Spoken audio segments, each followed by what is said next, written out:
Okay, but funny story, that's actually not the car. This was one just there for illustrative purposes. Let me show you it now.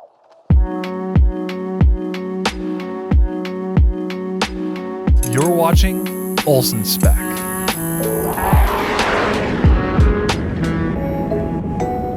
Welcome back to the Blue Angel project car. It's a 1987 Porsche 911 Targa G body. Last time you saw us tearing it down, and now it's time to start building it back up. Alex starts by working on the rear fenders. The first thing he did was establish the wheel lip.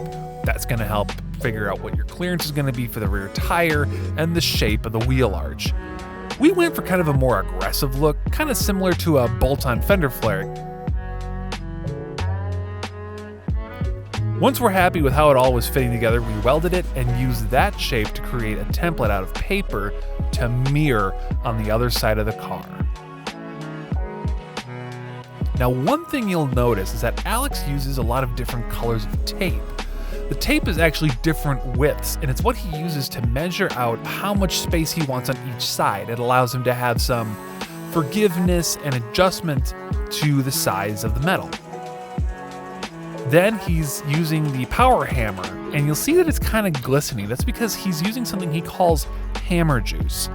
The lubrication allows it to not have as bad of hammer marks and allows him to see where he has and hasn't yet hammered on the piece of metal.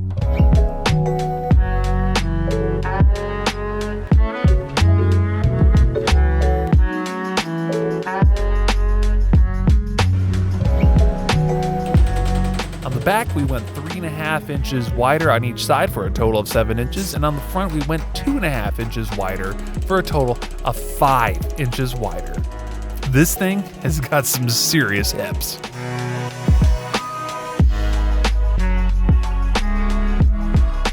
One of the things you'll notice is that we removed the slits on the Targa top. It helps it look more sleek and aerodynamic, and after all, this is supposed to look like an airplane.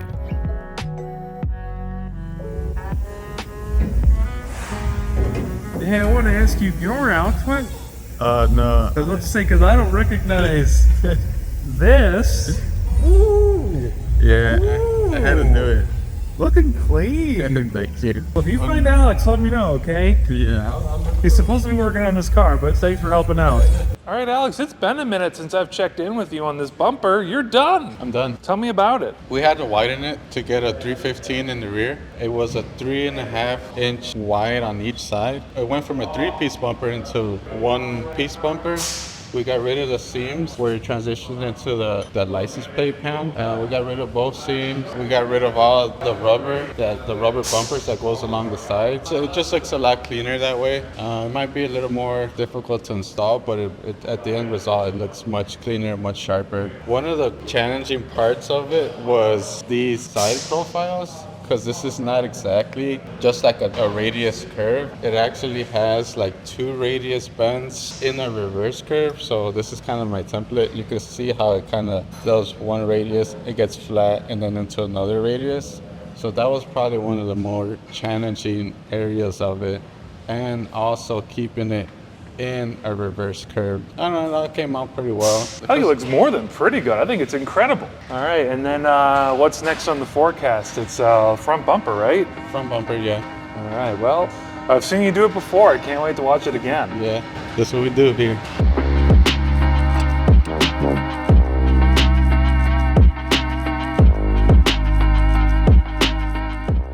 See, Alex is helping me out. He knows that I can't get everything, so I'm allowing him or forcing him to wear the GoPro just forever.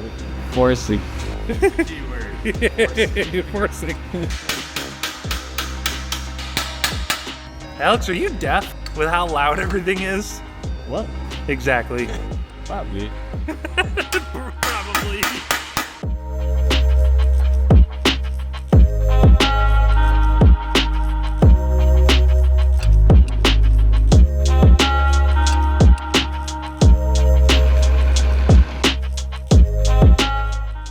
Figure out my shape. It's gonna be tricky. This like is flat and then it comes down. Oh, it's off. Yeah, but this is also like, well, it's just how it is because there's a gasket that goes here. Oh. So they clearance it. Yeah, and then not only that, this is not like straight. It's got like a bowl to it. It's got a little dip.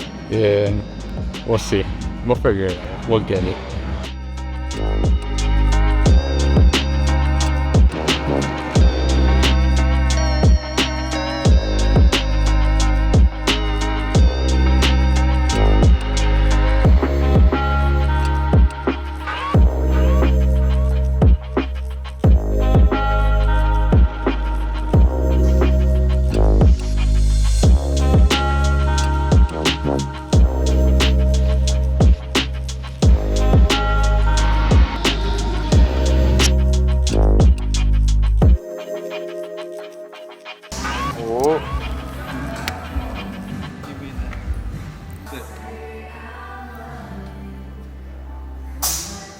He's like, no.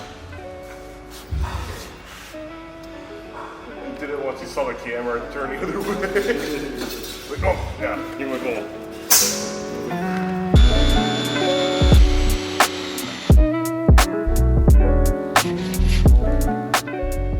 Now, one thing Alex will do for efficiency is for some shapes, he'll actually make both sides right away at the same time.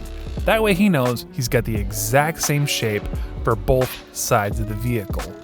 For this particular car, we're going to be deleting the gaskets that are in between the front bumper and the fenders.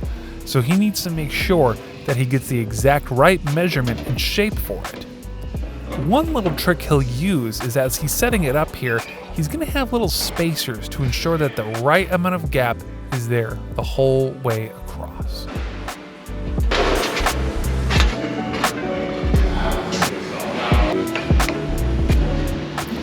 Now, to accomplish this shape, he's going to be making a little die for a tool that he'll be putting into his Polmax. This starts with the Bridgeport milling machine to get the size just right. After he gets that, he's going to take out a file and he's going to chamfer the edge to smooth it out. This is going to help remove any tooling marks when he's creating the piece. One other thing Alex will do is he'll create himself a guideline. You'll see that he'll have that little measurement tool and he'll scratch it into the surface. That ensures it's a consistent measurement the whole way across as it goes into the machine. Why are you thinking of my hand? I just need you to work the handle. So I just want you to come down when I get to this point, and then when I get to here, I want you to come up with it. Because I can't do it at the same time. Yeah, go for it. Right there. Yeah, that works. Good?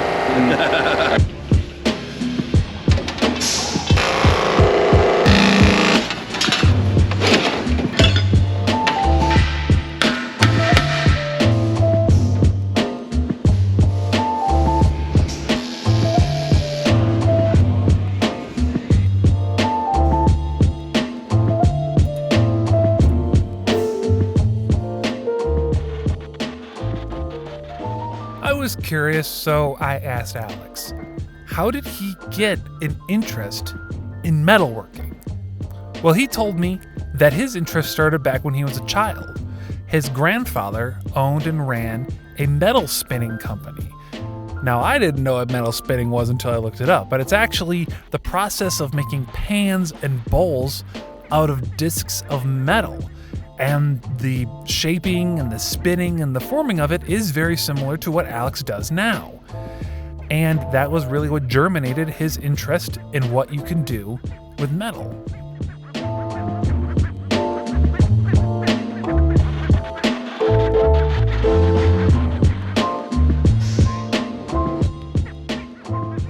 I've had the privilege and the fun of being able to watch Alex work now for a while. And especially with all the GoPro footage I had to go through to make this, I got to really watch and see how Alex works. And he has a bit of a flow state. I asked him, did he feel that way? And he said, yes, absolutely. Whether it's like music or the flowing of a river, he can visualize what he wants to see and brings it out. So, yeah, Alex sure makes a lot of noise, but it is very zen. And really, I think that sort of fun fascination with the work that we do is what makes Olsen Motorsports Olsen Motorsports.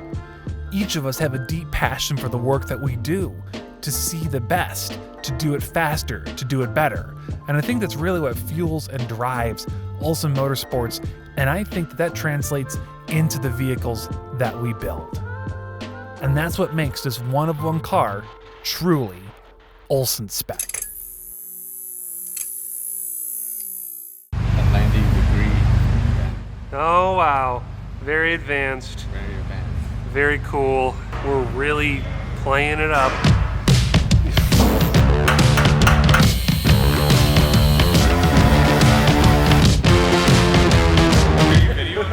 Yeah.